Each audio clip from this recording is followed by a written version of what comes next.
두 번째 나무, 물권의 두 번째 나무까지인 소유권 여행을 한번 떠나보도록 하시겠습니다.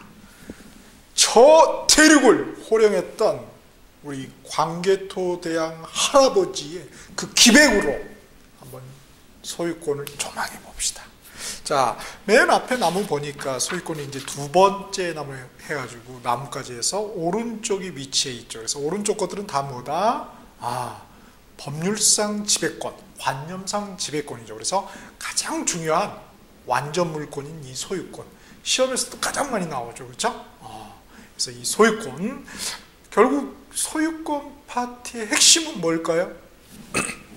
그렇죠. 벌써 아시네요. 그렇죠? 결국 소유권의 핵심은 우리는 특히 동산보다는 뭐예요? 부동산. 따라서 부동산이라는 물건에 대한 권리인 이 소유권. 그렇죠? 그래서 부동산 소유권을 발생시키는 법률 행위, 또 그에 따른 법률 효과, 또 그에 따른 법률 관계, 요거를 우리 조문하고 판례를 통해서 이해하는 것, 그게 가장 핵심일 수밖에 없겠죠.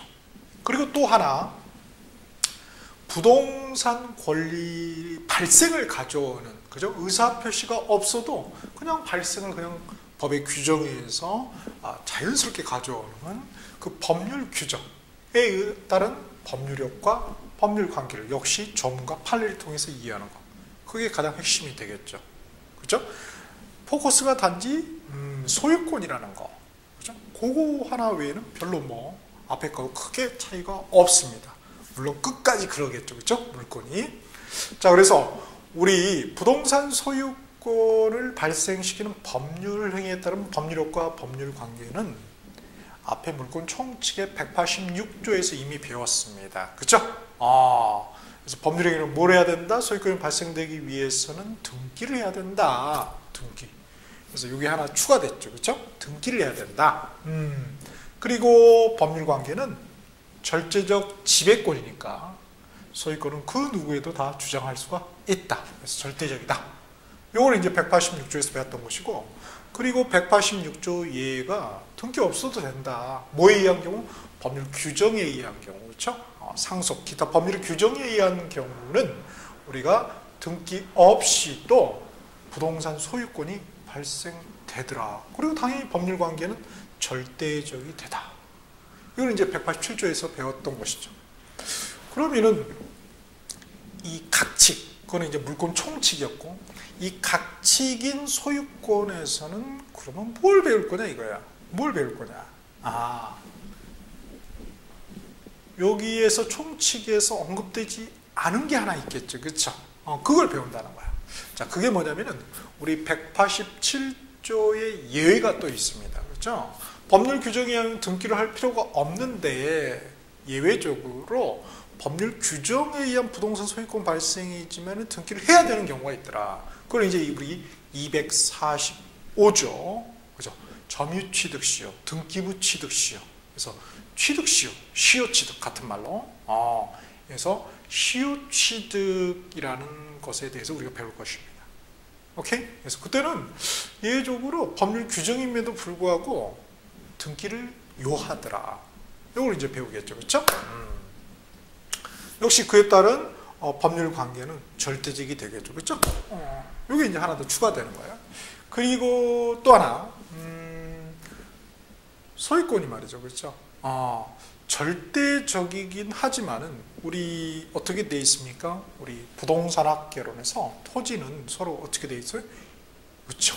인접해 있죠. 그죠? 인접성이 있다 이거예요. 자연적 특성. 혹시 기억나시나요?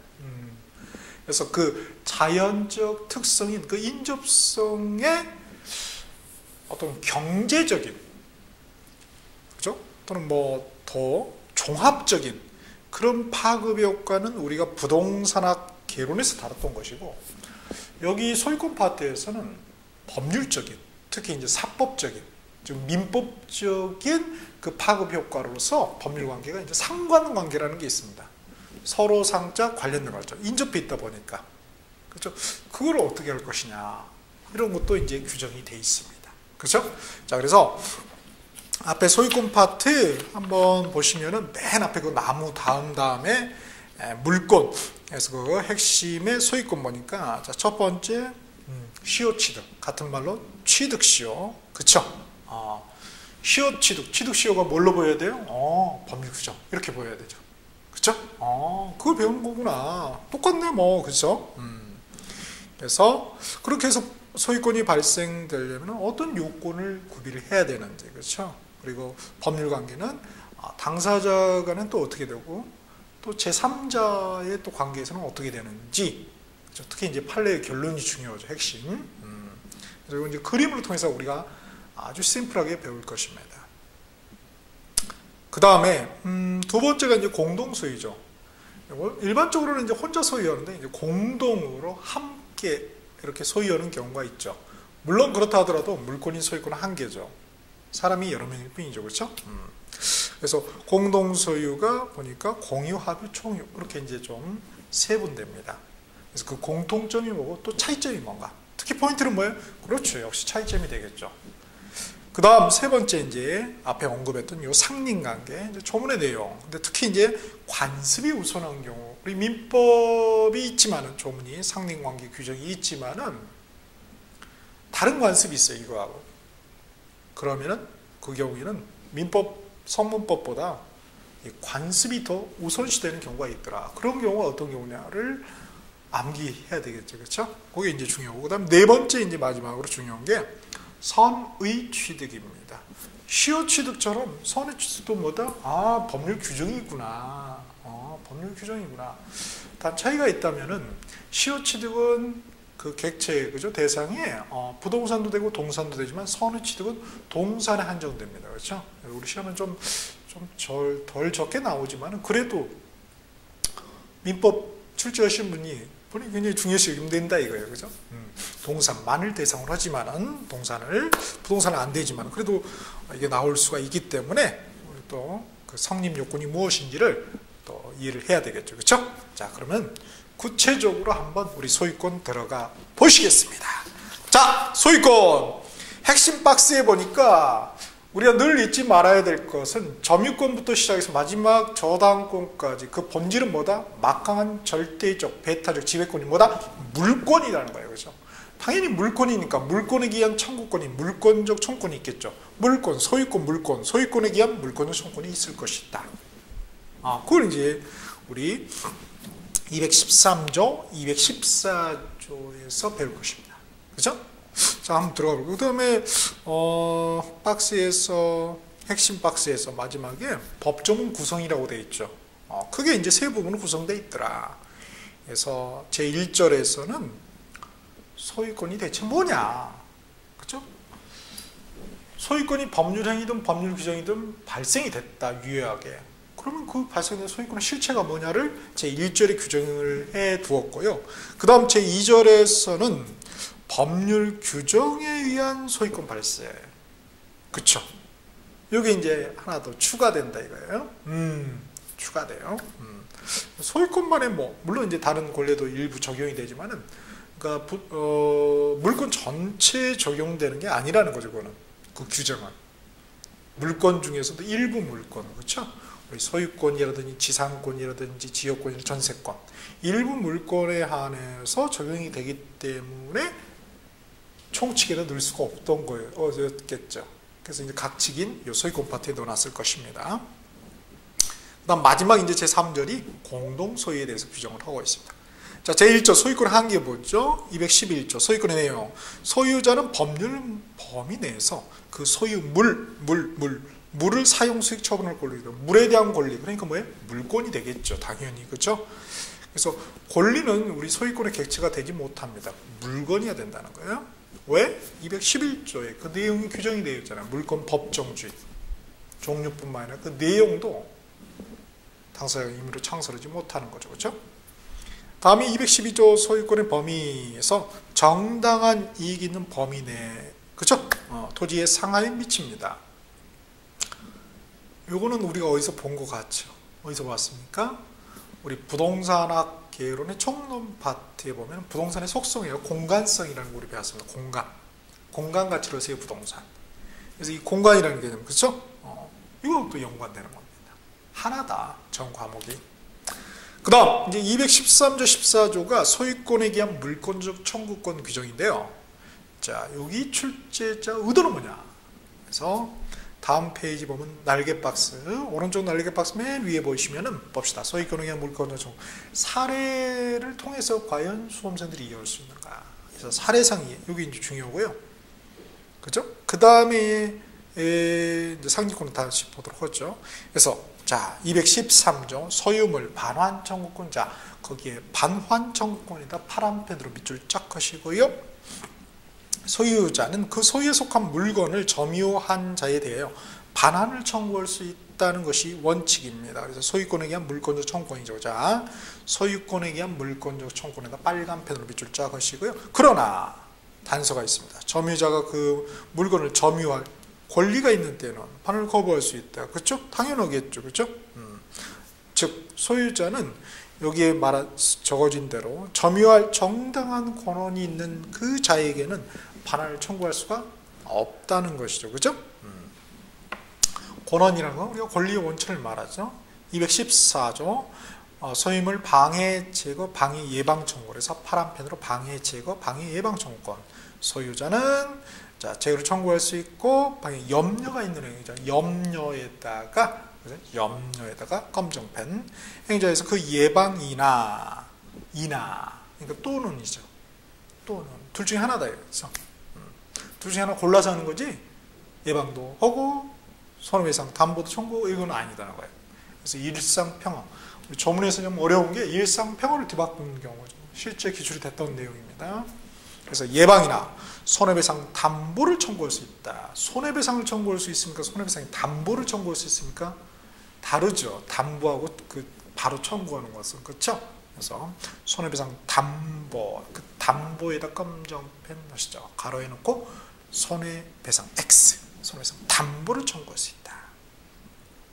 자, 요거를 이 규정들이 이제 여기서만 끝나는 게 아니라 우리 지상권부터 해서 저당권까지 준용 규정이 있습니다. 그래서 우리 지상권 파트에서는 여러분 찾아서 읽어보셔야 됩니다. 290조 1항에 이 준용 규정이 있어요. 213조, 214조를 준용한다. 이렇게. 그 다음에 지역권에서는 301조, 전세권에서는 319조, 유치권은 준용 규정이 없습니다. 그 다음에 저당권은 370조의 준용 규정이 있다. 소유권에 기한 물권적 청구권. 그러니까 지상권부터 해서 각각 준용 규정이 있는 그 물권에 기한, 저당권에 기한 물권적 청구권이 그대로 거기도 준용이 된다는 거죠. 자, 일단은 가장 큰 차이점, 유치권은 준용 규정이 없다. 유치권에 기한 물권적 청구권은 없다는 거죠. 유치권은 뭘로 행사한다? 점유권에 기한 물권적 청구권인 점유보호 청구권을 행사하는 것이다는 것. 지역권하고 저당권은 점유를 수반하지 않지요. 그러니까 점유를 하지 않으니까 뺏길 리도 없는 거죠.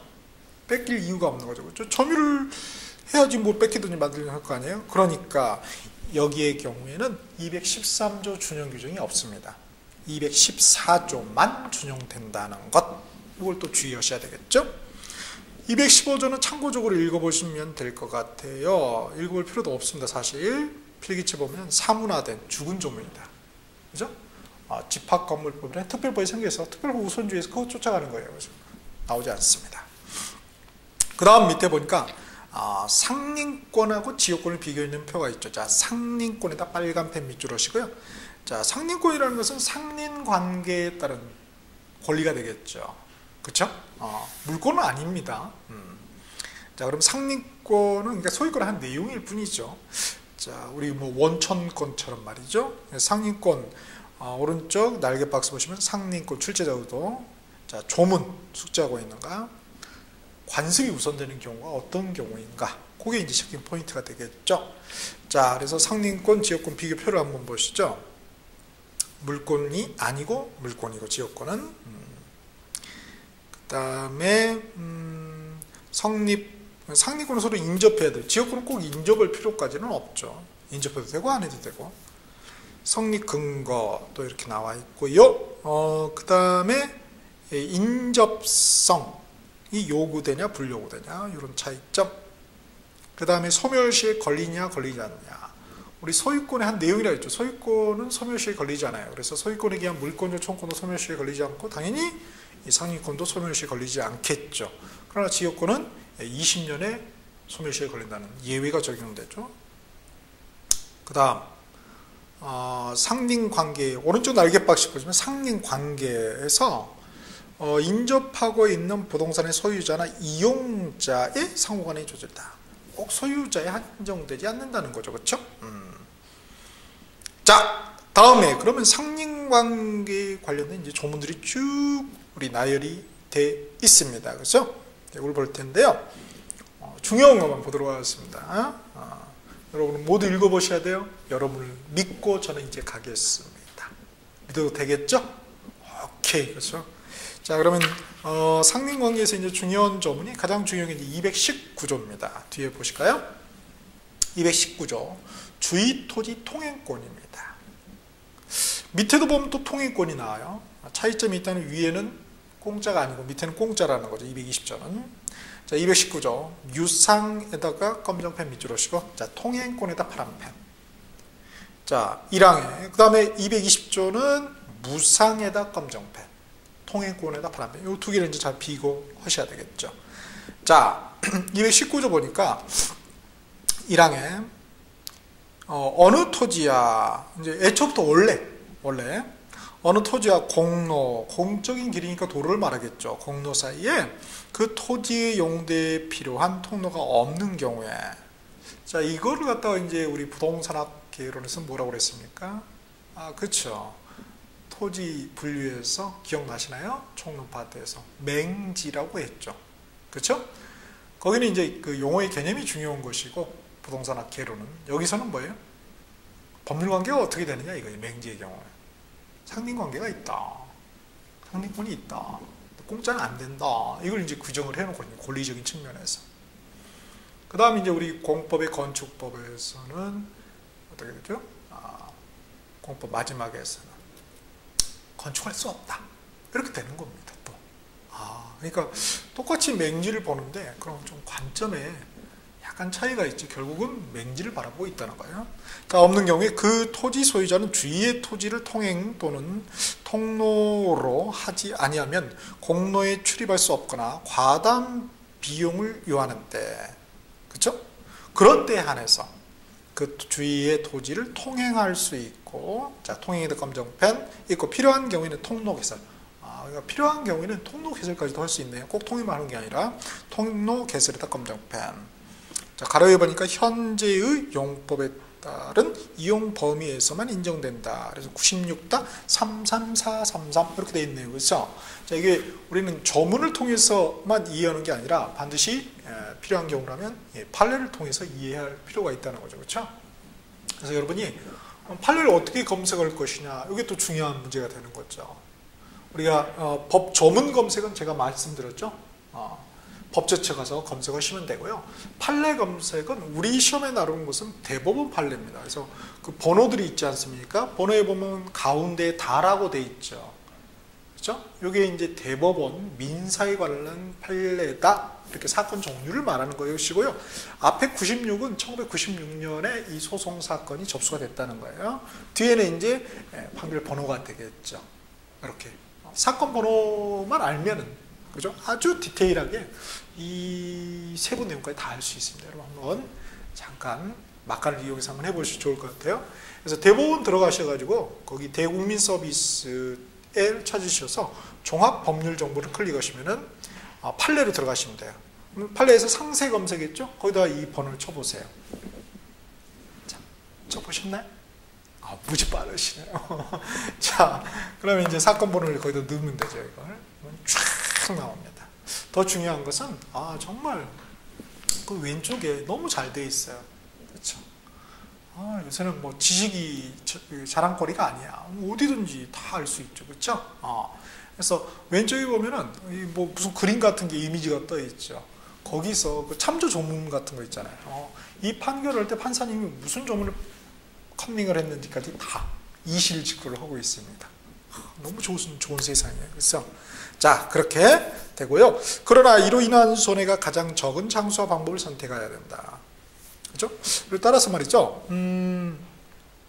필요한 통로가 이미 있어요. 맹지가 아니라는 거죠. 근데 그 옆에 인접 토지를 이용하면은 더 편리해, 내가. 그렇다고 이용할 수가 있냐 이거예요. 그거는 허용되지 않는다. 그런 통행권은. 그건 주의를 하셔야 되고요. 그 다음에 이런 거는 또 주의하셔야 돼요. 기존의 통로가 있더라도 이용에 부적합해요. 불편한 게 아니라 부적합하다고요. 그래서 실제로는 통로로서의 기능을 하지 못하는 경우, 그런 경우는 또 허용된다는 판례가 있습니다. 그래서 통행권 글씨로, 사건 번호 안 치고 글씨로 쳐도 쫙 나옵니다.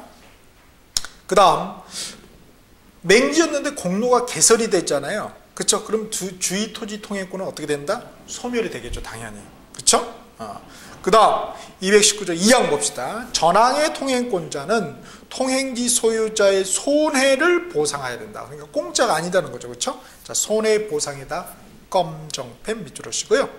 그 다음에 이거하고 우리 비교해야 될 판례가 91-19623 91-19623입니다. 뭐라고 되어 있냐면 그 간략하게 정리를 하면은요, 통행권자의 허락을 얻어 사실상 통행하는 자에게는 손해배상 청구를 할 수가 없다. 허락을 받았다면. 그죠? 그 다음에 보상 않더라도 통행권은 소멸, 그죠? 보상을 하지 않아요.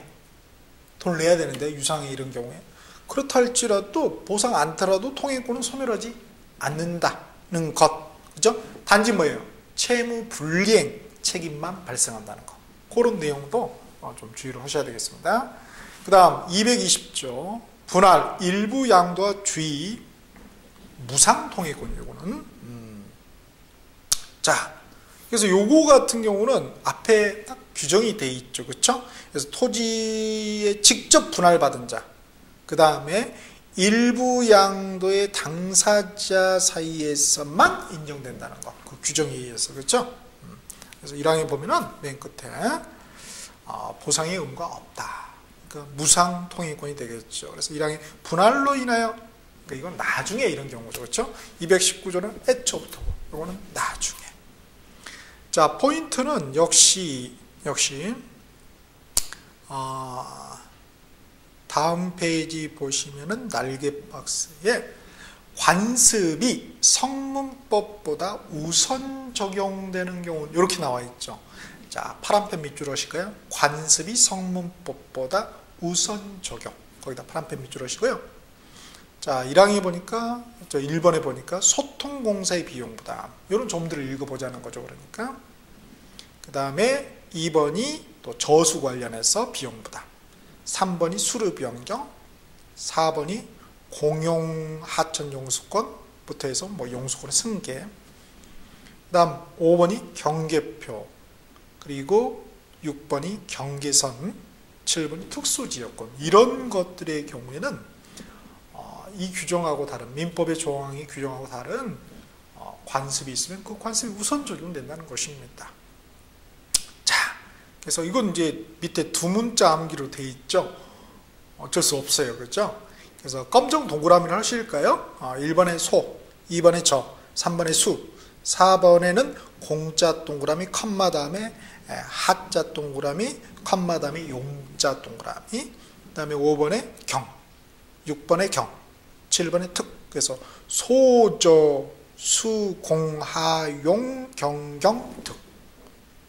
뭔지 잘 모르겠지만 이게 나중에 민법의 두 문자야, 개론의 두 문자야, 이렇게 막 헷갈리면 안 되겠죠. 그렇죠? 자, 이렇게. 그 다음에 이제 229조 수류의 변경돼 있죠. 자, 1항에 보면은 국어는 우리 또랑을 말합니다. 어디에 나오냐면은 우리 측지법의 지목이라는 거. 우리 이제 개론에도 사실 토지 분류 용어로서 잠깐 언급이 됐었죠. 우리는 또랑 그런데 법에서는 국어 이런 말을 써요. 측지법과 또 연계되네요. 국어, 기타 수류주의 소유자는 대안. 대안이라는 것은 이거 말고 다른 안이 아니라 건너편, 이걸 말합니다. 그렇죠? 건너편의 토지가 타인의 소유인 때에는 그 수로나 수리의 폭을 변경하지 못한다. 2항의 양안은 양쪽 편의 토지가 수류지 소유자의 소유인 때는 소유자는 수로와 수리의 폭을 변경할 수 있다. 그러나 또 이렇게 단서가 있고요. 그 다음 이제 3항이 중요하죠. 전 2항의 규정은 다른 관습이 있으면은 그 법 규정에 의한 것이 아니라, 민법에 의한 것이 아니라 그 관습에 의한다. 그렇죠? 거기 관습에다 검정펜 합시다. 그래서 그런 것들을 이제 그 날개 박스에 관습이 성문법, 민법을 말하겠죠. 여기서는 우선 적용되는 것을 쭉 정리를 해 놓은 것입니다. 그 다음 이제 237조 경계표 담의 설치 공부죠. 1항에 인접하여 토지를 소유한 자는 공동비용이에요. 통상의 경계표나 담을 설치할 수 있다. 일상평화, 할 수하고 대비되는 일상평화가 하여야. 그럼 또 틀리겠죠. 그 다음 2항에 전항의 비용은 쌍방이 절반하여 부담한다는 거예요. 면적이 비례가 아니라. 그러나 측량 비용은 또 면적이 비례한다. 이걸 이제 서로 뒤바꾸면은, 그렇죠? 그 다음에 역시 3항도 관습에 의한다. 이렇게 되어 있고요. 239조 경계표 등의 공유 추정. 경계에 설치된 경계표, 담, 국어 등은 상린자, 앞에 상린관계 나왔었죠. 그러니까 이웃한 자, 서로 상자, 인접할 린자죠. 인자, 그렇죠? 그 인접성이 그 린이죠. 사실은 두음 법칙 때문에 이제 그렇게 된 건데요. 그래서 이웃한 자의 공유로 추정한다. 공유입니다. 뒤에 있는 합유나 총이가 아니라 공동 소유 중에서 공유로 추정한다. 그러나 또 이렇게 단서가 있고요. 240조 수지는 연예인 수지인가? 용인 수지인가? 그렇죠. 그게 아니라 나무 숫자에 가지 짓자. 제가 나무까지 그러잖아요. 그렇죠? 그 나무까지를 수지라고 그래요. 그 다음에 목근, 나무 뿌리를 말하겠죠? 제거권은 어떻게 되는가? 1항에 인접지 수목까지 경계를 넘어도 돼요. 그러면은 소유자 제거를 제거할 수 있는 게 아니라 먼저 제거를 청구해야 되겠죠. 근데 청구에 응하지 않아. 그때 이제 비로소 제거할 수 있다는 게 2항이 규정이 되어 있고요. 3항은 나뭇가지가 아니라 이제 목근, 수목 뿌리. 그때는 뭐 임의로 제거할 수 있다는 것입니다. 그렇죠? 임의로는 뭐예요? 수목 소유자의 의사에 반해서도 임의로 제거할 수 있다. 그렇죠? 그 다음 242조 경계선 부근의 건축입니다. 1항에 건물을 건축하면 특별한 관습이 없으면 경계로부터 반 미터. 이런 게 참, 그죠? 꼬장꼬장한 거, 이게 좀 어렵죠. 이상의 거리를 두어야 한다. 왜냐면은, 불 붙으면은, 그쵸? 만약에 이런 게 없다면은 말이죠. 그쵸? 불이 옆으로 확 붙어버릴 거 아니에요. 그죠? 그런 어떤 것 때문에 이제 다 규정이 있는 거죠. 특히 뭐 옛날에는 초가집도 얼마나 많았습니까? 그죠? 그 다음, 초가집에서 살아보셨어요? 저는 살아봤는데 최고입니다.